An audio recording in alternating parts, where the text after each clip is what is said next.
إلا بالله العلي العظيم إلى حضرة النبي المصطفى صلى وسلم. اللهم صل على محمد اللهم سيدنا محمد وعلى آله وصحبه وسلم. اللهم صل على سلام عليك يا رسول سلام عليك يا حبيب سلام عليك صلوات الله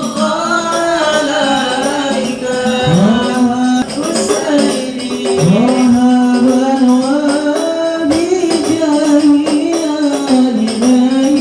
Warahmatullahi wabarakatuh. Yang mau dihitan mana? Yang mau dihitan angkat tangan. Yang mau disunat,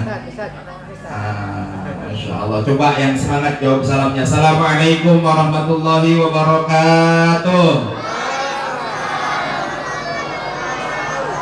Alhamdulillah, alhamdulillahilladzi ja'alana minal muttaqin wa hadana ila siratihil mustaqim. Asyhadu an la ilaha illallah al-malikul haqqul mubin wa asyhadu anna sayyidana wa maulana Muhammadan abduhu wa rasuluhu shadiqul wa'dil amin. Allahumma shalli wa sallim. Mudah-mudahan setelah yang dihitan kodang nangis sabar ya, insya Alhamdulillah, bersyukur kita kepada Allah. Pagi ini Allah kumpulkan kita dan Allah yang pilih kita. Kalau bukan karena Allah, mustahil kita bisa hadir ke tempat ini, benar nggak? Semua sudah diatur oleh Allah, maka jangan lupa ucapkan Alhamdulillah, Allah sudah kasih kita nikmat hari ini dalam keadaan taat. Amin ya robbal. Salawat serta salam tetap tercurah kepada Nabi Agung Nabi Mulia baginda Rasulullah Muhammad Sallallahu Alaihi Wasallam. Ini bulan agung, bulan mulia. Kebetulan kita hari ini Allah takdirkan di bulan Rabiul. Tanggal berapa? Tanggal berapa? Tanggal 5 Rabiul Awal. Rabiul Awal itu bulan lahirnya baginda Rasulullah Muhammad. Mudah-mudahan yang hadir di sini bisa berziarah ke makam Rasulullah, bisa menaikkan ibadah haji maupun umroh. Angkat tangan yang pengen umroh. Siapa yang pengen umroh? Angkat tangan. Pengen umroh semuanya? Punya duitnya? Itu masalah. Tapi insya Allah walaupun gak punya duit, nanti Allah kasih cara. Siapa tahu nih panitia yang ikut hitanan dikocok nih orang tuanya yang hadir tuh keluar hadiahnya umroh. Nanti berikutnya insya Allah. Jangan kalah sama tukang beca.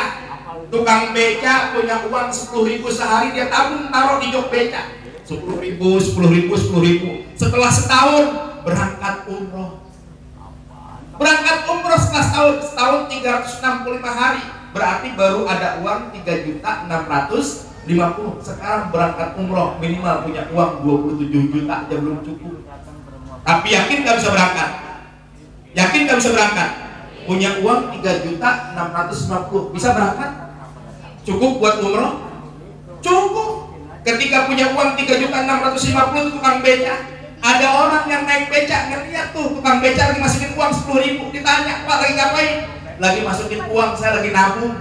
Buat apa? Buat umroh. Udah berapa lama? Udah setahun. Coba dibuka, dihitung. Dihitung tadi berapa? 3.650.000. Pak, uangnya cukup apa belum ini? Masih jauh. Umroh sekarang, saya kemarin nanya, katanya nih kata tukang beca 28 juta, kurangnya masih banyak apa sedikit? Banyak apa sedikit? Ternyata orang yang mau naik beca tadi bilang begini, Pak, uang Bapak 3.650.000, kurangnya saya tambahin, Bapak berangkat umroh. Itu cara siapa? Cara Allah. Makanya kita harus banyak sholat kepada baginda Rasulullah Muhammad. Bapak Ibu jamaah yang dimuliakan oleh Allah, satu ketika Rasulullah itu lagi duduk bersama para sahabat. Di situ ada Abu Bakar, ada Umar, ada Utsman, ada Ali, ada Abu Dzar Al-Ghifari. Saya saat ini akan bercerita satu saja tentang Abu Bakar. Ketika Rasul berkumpul bersama para sahabat, Rasulullah bertanya kepada para sahabat, "Ma tuhibbu minad dunya?" Wahai sahabat-sahabat, apa yang kau cintai di dunia? Yang pertama Abu Bakar As-Siddiq ditanya oleh Rasulullah, ya Abu Bakrin, ma tuhibbu minad dunya? Wahai Abu Bakar, apa yang kau cintai di dunia? Jawaban Abu Bakar, uhibbu minad dunya talasan. Aku mencintai dunia ini dengan 3 perkara. Yang pertama kata Abu Bakar, uhibbu minad dunya al-julus baina yadaika. Aku duduk bersama engkau ya Rasulullah. Jadi Abu Bakar paling senang duduk sama Rasulullah. Ibu, Bu, betah nggak duduk di pengajian? Betah nggak duduk di pengajian? Ya, mau hitanan pakai ada pengajian juga lagi lama. Awas, hati-hati. Para sahabat berjumpa dengan Rasul dan yang paling disenangi oleh para sahabat adalah ketika duduk bersama Rasulullah, terutama Abu Bakar. Kita bisa nggak duduk bersanding bersama Rasulullah? Bisa nanti dalam surga Allah, insya Allah. Kata Nabi, ana wa kafil yatim hakadha fil jannah. Aku bersama orang yang menyantuni anak yatim seperti 2 jari ini di surga, berdampingan. Insya Allah. Makanya kalau punya rezeki jangan lupa berbagi dengan anak yatim. Anak yatim jangan hanya disantuni setahun sekali, mereka butuh makan setiap hari. Maka mudah-mudahan setiap kita punya kelebihan rezeki bisa berbagi dengan anak-anak yatim. Ini rata-rata nggak ada ya, bebas ya. Yang mudah-mudahan semua kita kalau ada tetangga yang anak yatim kita bisa perhatikan ya Bu ya. Mudah-mudahan jadi berkah buat semuanya. Lalu kemudian kata Abu Bakar As-Siddiq, yang kedua apa yang dicintai di dunia ini? Kata Abu Bakar, an-nazru ilaika. Aku memandang wajah engkau ya Rasulullah. Abu Bakar paling senang memandang wajah Rasulullah. Kenapa? Karena senyumnya penuh rahmat, tatapannya penuh kasih sayang. Ibu, Bu, senang nggak natap wajah suami? Senang nggak natap wajah suami? Bener? Pak, senang nggak natap wajah istri? Kenapa jadi pada senyum-senyum begini? Kadang-kadang Pak, istri lagi ngidam ngeliat wajah suami aja enak, bener nggak? Ngeliat wajah suami sendiri enak. Coba istri kita enak kalau ngeliat duit ya Pak. Mama, ini uang 100.000. Ada yang begitu Pak? Boro-boro. Ya Allah, sekalinya enak ngeliat duit kalau duitnya cuma 2.000 perak. Ya Allah, ya Rabbana kan. Ini kita ingin memandang indahnya wajah Rasulullah. Pengen nanti kelak memandang indah wajah Rasulullah? Siapa orang yang bisa memandang indahnya wajah Rasulullah? Satu, anak yang tidak durhaka kepada orang tuanya. Anak yang tidak durhaka kepada orang tuanya, ini anak bakal bisa memandang indah wajah Rasulullah. Maka insya Allah nih anak-anak yang dihitan jadi anak-anak yang soleh semuanya, yang bisa menjadi kebanggaan orang tuanya, yang tidak menyakiti orang tuanya, yang sayang sama orang tuanya, yang hormat sama orang tuanya. Insya Allah. Sekarang banyak anak yang gengsi ngakuin orang tuanya sendiri.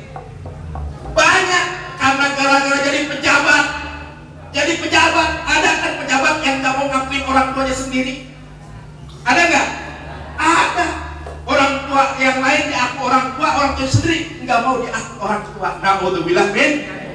Gara-gara punya pangkat tinggi, punya jabatan tinggi, punya titel, wah luar biasa. Karena hanya gara-gara orang tuanya mungkin hanya seorang petani di kampung, ya hanya tukang gorengan, dia malu mengakui orang tua. Maka siapapun anak yang tidak mengakui orang tuanya, apalagi tidak berbakti kepada orang tuanya, jangankan itu, kalau anak sampai mengucapkan kata-kata saja itu bisa menyakiti orang tuanya, maka anak ini dipastikan tidak akan bisa memandang indah wajah Rasulullah SAW. Lalu yang kedua, siapa lagi yang tidak bisa memandang indahnya wajah Rasulullah? Mereka yang tidak mengikuti sunnah Rasulullah SAW. Ya, ini juga diajarkan hitan ini. Ya, khitan ini diajarkan. Awal khitan disyariatkan tuh kepada Nabi Ibrahim alaihissalam. Nabi Ibrahim waktu dihitan umurnya 80 tahun. Berapa tahun?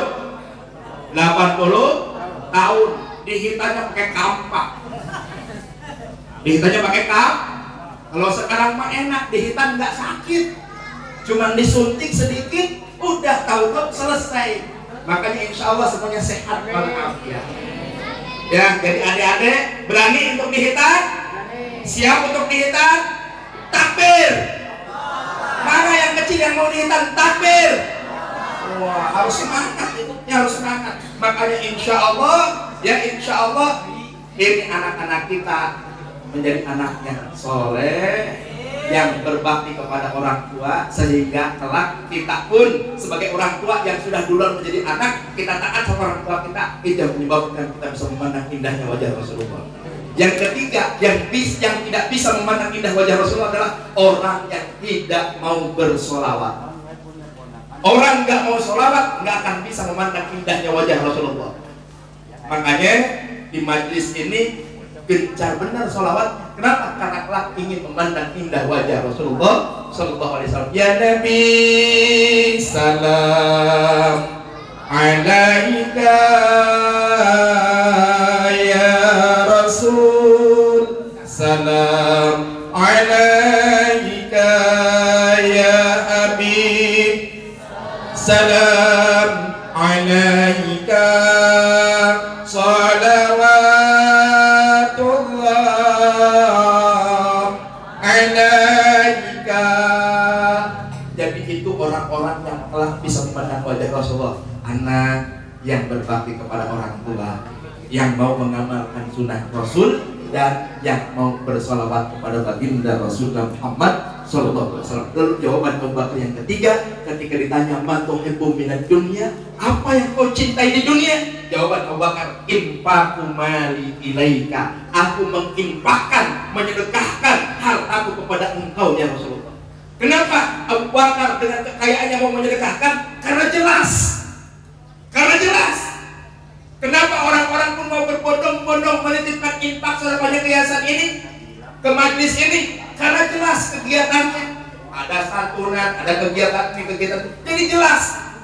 Abu Bakar menyerahkan hartanya kepada Rasulullah karena Rasulullah itu jelas menyampaikan kepada umat untuk perjuangan, untuk dakwah, untuk syiar, ya, untuk agama. Jadi jelas. Maka siapapun kita yang punya harta, ayo titipkan kepada orang-orang yang amanah, yang mereka memang bisa kita percaya dan jelas untuk tujuan kegiatannya. Insya Allah. Maka kita doakan semua orang-orang yang menitipkan infak sedekahnya untuk kegiatan ini dalam berkah Allah Subhanahu wa Ta'ala, sehat walafiat, panjang umur, dan mudah-mudahan segala urusannya dimudahkan oleh Allah Subhanahu wa Ta'ala. Yang belum menikah didekatkan jodohnya, yang lagi usaha dilancarkan usahanya. Amin ya rabbal alamin. Mari sama-sama kita berdoa kepada Allah, mudah-mudahan acara ini senantiasa dalam bimbingan dan ridho Allah Subhanahu wa Ta'ala. Al-Fatihah. A'udzubillahi minasyaitonir rajim. Bismillahirrahmanirrahim. Alhamdulillahirabbil alamin, arrahmanir rahim, maliki yaumiddin. Iyyaka na'budu wa iyyaka nasta'in, ihdinas siratal mustaqim, siratal ladzina an'amta 'alaihim ghairil maghdubi 'alaihim waladdallin. Amin. Allahumma shalli wa sallim wa barik ala sayyidina Muhammad tabaraka wa ta'ala an kulli sahabati rasulih ajma'in. Alhamdulillahi rabbil alamin, hamdan syakirin, hamdan na'imin, hamdan yuwafi ni'amahu wa yukafi'u mazidah. Ya Rabbana lakal hamdu kama yanbaghi li jalali wajhikal karim wa li 'azimi sultanik. Allahumma a'inna